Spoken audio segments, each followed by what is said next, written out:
Fala pessoal, tudo bem?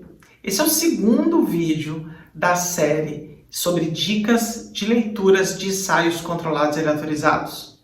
No primeiro vídeo, eu falei um pouquinho sobre a pergunta de pesquisa, sobre ensaios controlados pragmáticos e exploratórios e sobre validade externa, se os pacientes ou os profissionais que trabalharam naquele estudo se parecem com o seu cenário clínico ou não. Nesse vídeo, nós vamos falar sobre uma coisa muito importante, que é sobre o tamanho amostral. Isso é uma dúvida de muitas pessoas.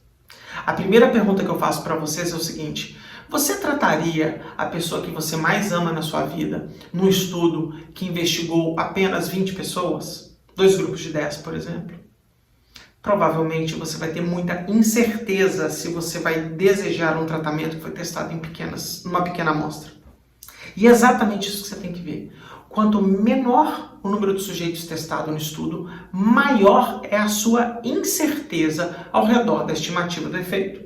Então, o inverso é verdadeiro. Se você tem um estudo que foi testado em centenas, milhares de pessoas, a sua incerteza ao redor do resultado daquele estudo, ela tende a reduzir, assumindo que esse estudo foi bem conduzido.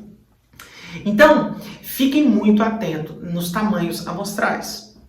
Léo, se a doença é grave, como é que acontece? Geralmente, ensaios controlados e aleatorizados não são conduzidos em doenças graves. Geralmente, eles são conduzidos nas doenças que mais incomodam a grande população. Por exemplo, câncer de mama, dor crônica, doenças cardiovasculares, diabetes, etc. Então, quando tem uma doença muito conhecida pela população, é bem provável que você tenha muitos sujeitos para fazer essa pesquisa e, portanto, é dever do pesquisador recrutar um número grande de pacientes para tentar fazer com que aquele resultado do estudo se aproxime da realidade. Léo, existe um número mágico para o cálculo amostral? Infelizmente não. O cálculo amostral depende de uma série de fatores, como, por exemplo, a subjetividade do desfecho. Então, por exemplo, um desfecho subjetivo, como depressão, por exemplo, como a variabilidade desse sintoma entre os sujeitos é muito grande, a única forma de compensar isso tudo é aumentando a amostra. Desfechos que você consegue medir de uma forma mais fácil, mais objetiva, como, por exemplo, febre, provavelmente a variabilidade disso é menor entre os indivíduos e, portanto, você precisa de menos sujeitos.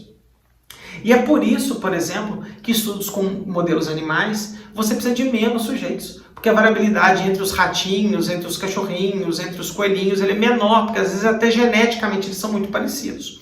Quando você transfere isso para o humano, em que a presença de comorbidades é diferente, em que a presença do histórico socioeconômico deles é diferente, a única forma de contrabalancear e fazer que essa média entre as populações seja um pouco mais parecido é aumentando o tamanho amostral. Então, é bem provável que um estudo aí com 30, 40 sujeitos em cada grupo, ele vai de fato resolver a vida das pessoas. Ele pode te dar uma dica, mas é bem provável que você precise de mais sujeitos para ter confiança absoluta que aquela estimativa encontrada naquele estudo se aproxima da estimativa da realidade das pessoas, tá bom? Um outro problema muito grande é que quando você tem uma amostra muito pequena, a incerteza é tão grande que as bordas do intervalo de confiança elas ficam muito amplas e pode ser que aquela bendita daquela hipótese nula caia lá dentro e você tenha um falso negativo. Então, o maior problema, na verdade, de estudo pequeno é que se ele der negativo, você não sabe se de fato aquele tratamento não funcionou ou se você não tinha poder amostral para detectar diferenças clinicamente importantes.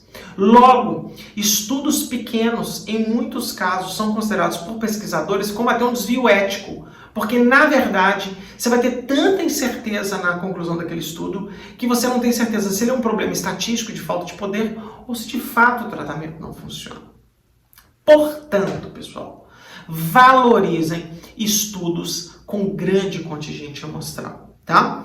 Léo, você vai dar uma nota para isso? Não, eu não tenho como dar um corte para isso. Mas pense, você trataria um familiar seu no estudo de 20, 30, 40 sujeitos, sim ou não? Se a resposta for não, é porque o estudo é pequeno para você. Tá bom? Agora, nos próximos vídeos, eu vou vir aqui falar com vocês sobre risco de viés em ensaios controlados e aleatorizados. E eu espero que você goste dessa série que eu estou fazendo aqui para vocês.